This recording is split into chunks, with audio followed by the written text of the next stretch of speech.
The Bill C-11 Senate hearings is over, and I got some very interesting statistics for you, as well as some cool reflections.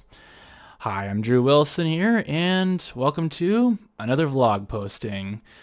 And so, over the last few weeks, 4 weeks to be precise, there was actually hearings over the course of 4 weeks. Probably took me a little bit longer, admittedly.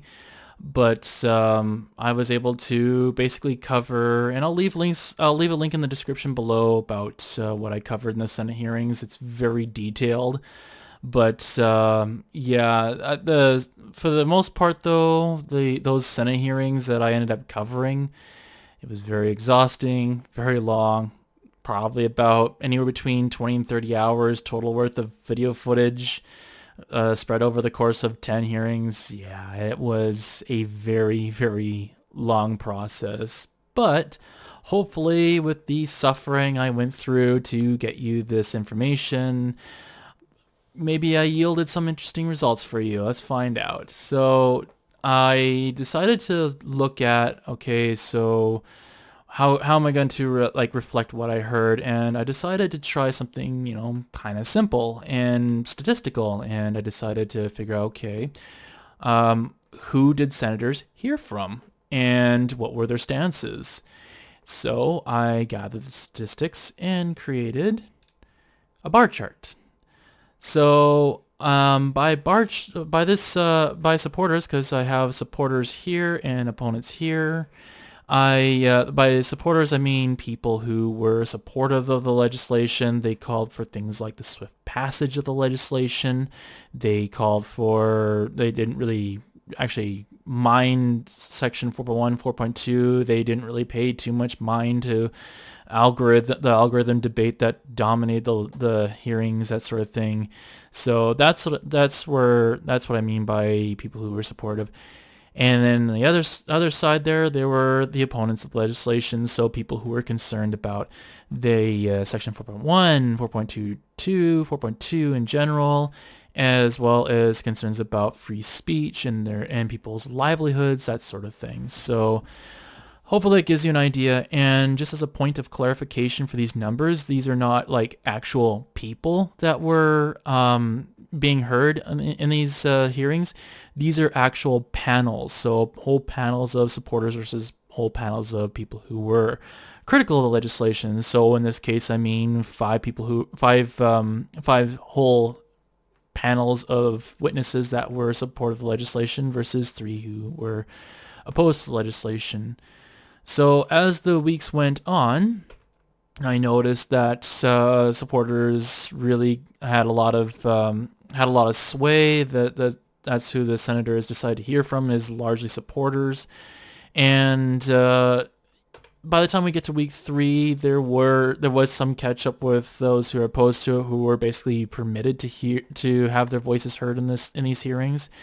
And week 4, I found like the numbers didn't really change because there was just largely mixed panels. So panels that consisted of people who were opposed to the legislation and people who were supportive of the legislation, and ended up sharing the same room or the same hearing in general. And it ended up being like just kind of, I think when they were organizing it, it was like a miscellaneous thing. But when you got both sides in the same room, you actually got some very interesting exchanges. So there were very few what many might consider very boring hearings and all.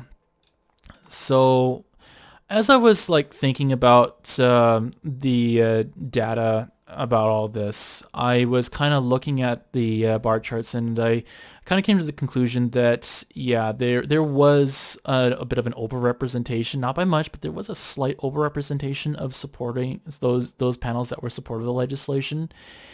And I kind of reflected on that and thought back to the House of Commons level, the Heritage Ministry hearings.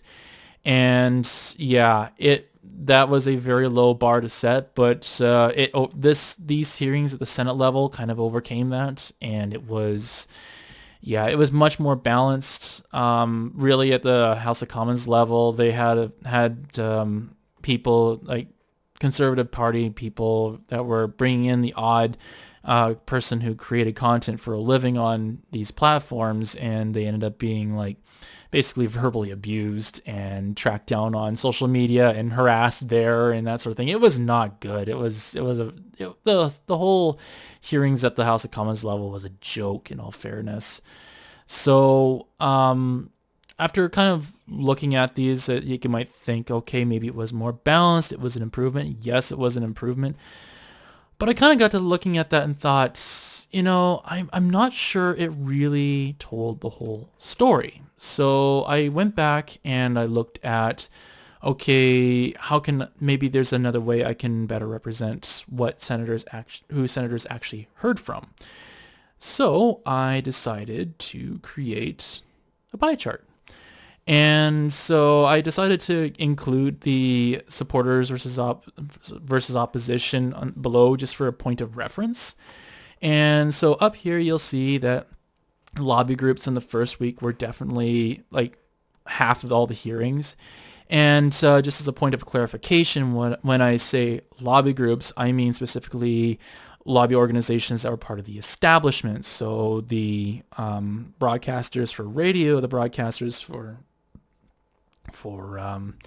the television, and producers that produce content and are part of that sphere of influence, as well as the union people as well that were basically trying to support the broadcasters and the establishment essentially.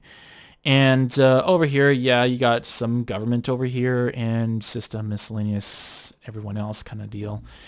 So as the weeks progress, so here's week 2, and there's more than half of the hearings were for lobby groups. Week 3, it finally petered down a little bit, so there wasn't technically a dominant force of more than half of the hearings were for one group or the other, but it was pretty darn close. And week 4, I found that there was kind of an even distribution of all across the spectrum there. And so when I'm looking at the data here, there's a few things I kind of noticed here, in that lobby groups were basically very, very overrepresented in these hearings. And almost everyone else, as far as I could tell, were very underrepresented. Maybe government was kind of, somewhat close to where they should be in terms of representation overall. But things like digital first creators, which is this yellow piece here, very, very underrepresented, severely underrepresented as far as I could tell. Because there's a lot of them out there, but they didn't get very many people to be permitted to speak on these matters, even though this really affects their livelihoods. So there was, I thought these actual that the data was actually quite interesting for those particular reasons, but at the same time, I found that although it does offer some interesting point of view. Generally, the supporters were exclusively the lobbyists, and there may be one or two exceptions for the opponents, but for everyone else. But everyone else was evenly distributed, and everyone was almost unanimously opposed to this legislation. So that's generally where I found things at, and so. But like I said, it didn't really necessarily tell the whole story as well. Like, it did offer very interesting insight. But what I also found was as I was hearing these hearings go on, things really didn't go well for the supporters of the legislation at all.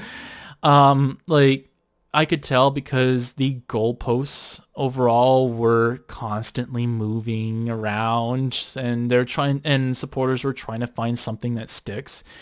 And so by that I mean, at the beginning of these hearings, I noticed that a lot of the supporters were basically responding to these questions about user-generated content, and they said that one of them actually kind of very callously responded to these questions by saying, "Your cat videos are safe." And another one, I think, was the Canadian Association of Broadcasters. I believe that was the guy that said that.